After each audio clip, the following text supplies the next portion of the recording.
Au nom du Père et du Fils et du Saint-Esprit, ainsi soit-il. Notre Père qui êtes aux cieux, que votre nom soit sanctifié, que votre règne arrive, que votre volonté soit faite sur la terre comme au ciel. Donnez-nous aujourd'hui notre pain de chaque jour. Pardonnez-nous nos offenses, comme nous pardonnons à ceux qui nous ont offensés. Et ne nous laissez pas succomber à la tentation, mais délivrez-nous du mal, ainsi soit-il. Saint Pédis, au nom du Père et du Fils et du Saint-Esprit, ainsi soit-il. Au nom du Père et du Fils et du Saint-Esprit, ainsi soit-il. Eh bien, chers frères, une confiance totale en lui, voilà ce que Jésus demande aujourd'hui à ses apôtres. Et voilà ce qu'il demandera toujours à ses fidèles. Les disciples, en effet, n'ont rien à craindre, parce que c'est sur l'ordre du Maître qu'ils s'avancent sur les flots. Appuyés sur l'ordre de Dieu, on peut donc tout affronter. Remarquez cependant que Jésus n'épargne pas les épreuves à ceux qu'il aime. Ses faveurs les plus intimes ne mettent pas à l'abri des soulèvements. L'essentiel, c'est qu'à ses côtés, une âme ne peut pas périr. Voilà donc de quoi écarter toute appréhension. Jésus a besoin de repos, il s'endort dans la barque. Est-ce que ce repos vous paraît un délaissement? Les siens seront-ils moins en sécurité? Qu'ils dorment ou qu'ils veillent, n'est-il pas l'homme-dieu, infiniment clairvoyant, infiniment puissant, infiniment bon? Une grande tempête se lève et Jésus continue à dormir. Il semble tout à fait étranger à ce qui se passe. Il éprouve la foi et la confiance de ses disciples en les laissant à eux-mêmes un bon moment. Et Jésus n'a pas changé. Aujourd'hui encore, on pourrait dire qu'il dort, et il dort même à point fermé, alors que de terribles tempêtes, de vraies tornades agitent l'Église, saccagent tout dans le monde et dans l'Église. Et on aurait envie parfois de crier « Mais que faites-vous, Seigneur ?» Les apôtres ne manquent ni d'énergie, ni d'expérience en mer. Ils sont habitués à lutter contre les éléments. Mais là, ils désespèrent. Ils désespèrent alors qu'ils sont près de notre Seigneur. Avec notre Seigneur, en train de naviguer sur la demande de leur maître. Quelle leçon pour nous! Et que la mémoire ne nous fasse pas défaut. En pleine tempête, au milieu des assauts de l'enfer, si la foi nous garde auprès de notre Seigneur, même endormis, nous sommes invulnérables. Écoutez la plainte amère des disciples découragés. Alors, vous ne vous intéressez plus à nous. Nos risques et nos dangers, ce n'est pas votre affaire? N'est-ce pas pour vous avoir obéi que nous sommes dans ce pétrin en plein péril? Hommes de peu de foi, pourquoi craignez-vous? Et Jésus met fin à la tempête. Prenons pour nous ce reproche et cette leçon. Parler de confiance en Dieu, d'abandon confiant à la volonté de Dieu, n'a rien à voir avec la paresse ou l'inertie de l'âme qui renonce à la lutte nécessaire à la perfection. Ceux qui renoncent ainsi à la lutte diminuent gravement la valeur et la nécessité de l'espérance, tandis que le véritable abandon est une forme supérieure de la confiance ou de l'espérance en Dieu. Il y a aussi un autre défaut opposé à la paresseuse quiétude dont il faut se garder et qui serait l'inquiétude vaine, l'agitation. Où donc est la vérité entre une confiance paresseuse et le manque de confiance caractérisé par une perpétuelle angoisse, une perpétuelle inquiétude? La vérité, vous le savez, c'est un point culminant. Ce n'est pas un entre-deux, c'est un point culminant au milieu et au-dessus de deux erreurs extrêmes opposées entre elles. Le père Garrigou-Lagrange, dans une de ses œuvres magistrales sur la providence et la confiance en Dieu, se demande d'abord pourquoi s'abandonner à la providence. À cause de sa sagesse, à cause de sa bonté. Et pour appuyer cette affirmation, il énonce 4 principes très clairs. Le premier, c'est celui-ci. Rien n'arrive que Dieu ne l'ait prévu de toute éternité et qu'il ne l'ait voulu ou du moins permis. Voilà le premier principe. En effet, que ce soit dans le monde matériel ou dans le monde spirituel, Dieu ne passe pas, comme nous, de l'ignorance à la connaissance. Et les événements ne peuvent rien lui apprendre de nouveau. Il a prévu tout ce qui arrive et tout ce qui arrivera. Et dans tout ce qu'il a prévu, ce qu'il y a de réel et de bon, il l'a voulu. Et ce qu'il y a de mal, ou de désordre moral, il l'a seulement permis. Le deuxième principe, c'est que Dieu ne peut rien vouloir, ne peut rien permettre, qu'en vue de la fin qu'il s'est proposée en créant. C'est-à-dire en vue de manifester sa bonté, de manifester ses perfections infinies et en vue de Jésus-Christ, son Fils unique. Et à ces 2 principes s'en ajoute un autre, formulé par l'apôtre Saint Paul aux Romains. Nous savons que toute chose concourt au bien de ceux qui aiment Dieu, de ceux qui sont appelés selon son dessein éternel et qui persévèrent dans son amour. Dieu fait concourir à leur bien spirituel les grâces qu'il leur accorde et les qualités naturelles qu'il leur a données. Mais il fait aussi concourir à leur bien spirituel les maladies, les contradictions, les échecs et même jusqu'à leurs fautes, dit saint Augustin. En effet, Dieu permet nos fautes pour nous conduire à une humilité plus vraie et donc par là à un amour plus pur, comme il a permis, par exemple, le triple reniement de saint Pierre pour le rendre plus humble et plus défiant de lui-même, et par là même plus fort, plus confiant en la divine miséricorde. Alors ces 3 principes nous montrent très bien comment notre confiance en la providence ne peut jamais être trop filiale ni trop ferme. Nous pouvons même dire qu'elle doit être aveugle, comme la foi, qui porte sur des mystères non évidents, non vus. Nous sommes absolument certains que la divine providence ordonne toutes choses au bien. Et nous sommes beaucoup plus sûrs de la rectitude des desseins de Dieu que de la droiture des intentions les meilleures parmi les hommes. Alors vraiment, que faut-il craindre? Pourquoi avez-vous peur, hommes de peu de foi que nous sommes? Que faut-il craindre en nous abandonnant à Dieu? Oui, il faut craindre de ne pas lui être assez soumis. Et puis là, il y a un 4e principe, c'est que cet abandon ne nous dispense pas, évidemment, de faire ce qui est en notre pouvoir pour accomplir la volonté de Dieu. Une volonté de Dieu qui est signifiée par les préceptes, par les conseils qu'il nous a donnés, et puis aussi par les événements.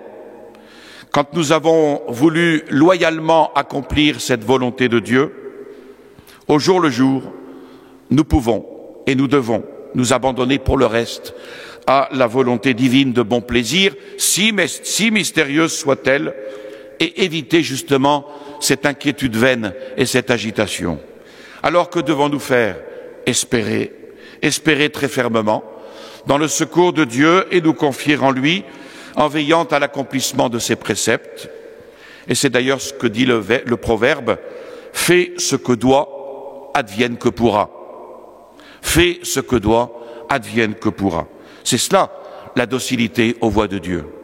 Ce qui compte, ce n'est pas de se trouver sur une route extraordinaire, c'est d'aimer la route que Dieu nous destine.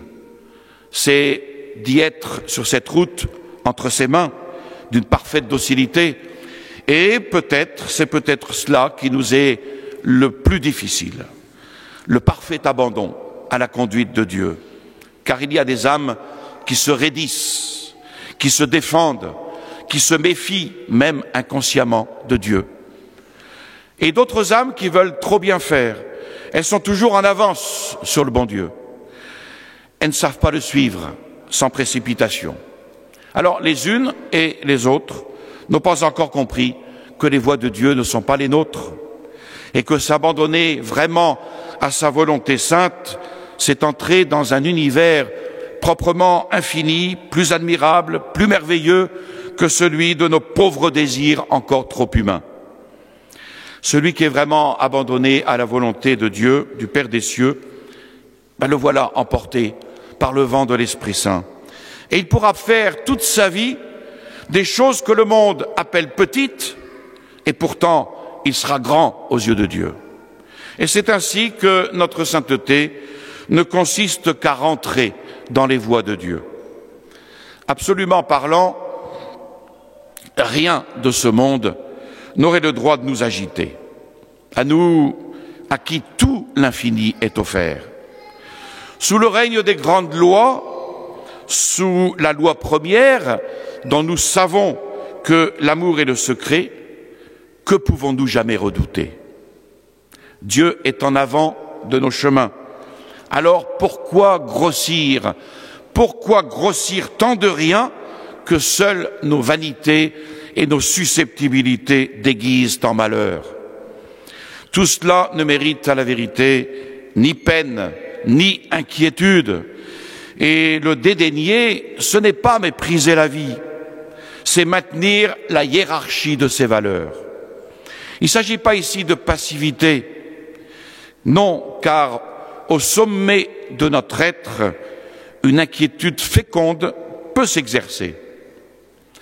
Ce qui vit et qui entend progresser ne peut manquer de prendre à cœur ce qui l'y aide ou qui y fait obstacle.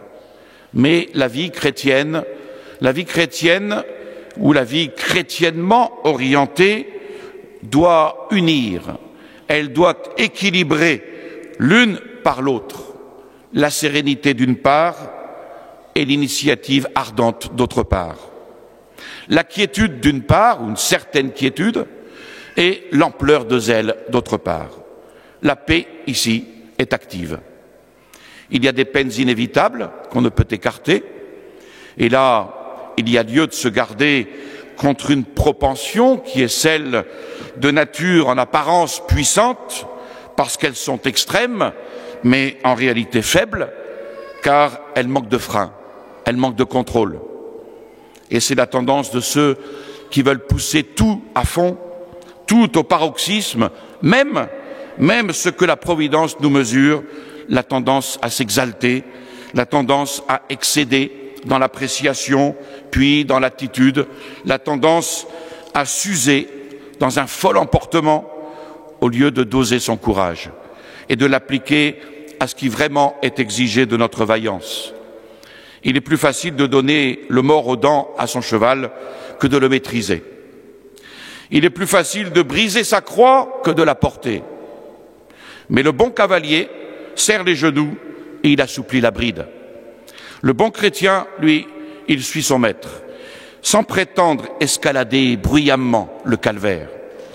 Voyez la facilité déconcertante avec laquelle nous réagissons sans courage. Vous voilà contredit, et aussitôt dans vos têtes, pour peu que l'orgueil fermente, ou pour peu que s'aigrisse la déception, naît alors le propos de renoncer à tout, de briser sa carrière, de renier ses amitiés et de bouder jusqu'à la mort. On dirait que tout s'écroule en lui. De là à la chute, il n'y a qu'un pas. De là au délit de lâcheté, il n'y a qu'un pas. Et on les trouve tous ceux qui réagissent ainsi un peu partout. En politique, ils entraînent aux révolutions par impuissance d'amener les réformes nécessaires. Dans la vie morale, il verse à droite, à gauche, tantôt dans tel fossé, tantôt dans tel autre, mais jamais sur la route. Il faut aller en tout chemin jusqu'où il faut, mais garder de se risquer plus loin. Et notamment dans la vie d'épreuve, là où la mesure des forces est certainement plus difficile. Il faut prendre modèle non pas sur le cheval rétif qui tire dans son brancard désordonnément lorsque le fouet l'actionne, mais sur le bœuf patient et puissant qui, sous le joug, avance tranquillement sans secousse avant qu'un jour il se trouve dans notre assiette. C'est dans le travail aussi que le courage quotidien a besoin de se déployer pour que de l'effort de notre vie, les résultats ne soient pas décevants. Notre tendance nous porte au travail capricieux, aux petits élans coupés de petites lâchetés ou de grands abandons où les fruits de notre action périclitent. Alors il faut revenir chaque jour à cette tâche de la veille, à peiner et persister, à veiller et après cela se résigner à ne pas toujours réussir, se tromper, rattraper ses erreurs, sans se buter. Voilà la difficulté. Et au fond, nous voudrions arriver sans partir. Les hommes se sont ingéniés ainsi en tout temps à résoudre le plus habilement qu'ils ont pu ce problème. Comment, sans faire effort, obtenir les résultats de l'effort, sans sacrifice? Comment cueillir et partager les fruits du sacrifice? Comment gagner sans travailler? Comment savoir sans étudier? Comment progresser moralement sans se dompter? Comment convertir sans prêcher? Comment éduquer sans veiller? Comment gouverner sans se tenir responsable? Comment exercer des droits sans devoir? Et d'une façon générale, se procurer les biens de la vie, se donner la vie, sans se donner soi-même à la vie. Problème insoluble.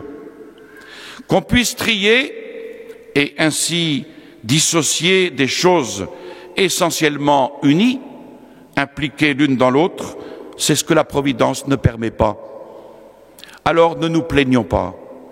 Nous avons une tâche, nous la mènerons avec difficulté quelquefois, peut-être avec douleur, mais nous aurons au moins ce sentiment de la vraie vie que n'ont jamais ni un oisif, ni le jouisseur qu'un ennui incurable menace.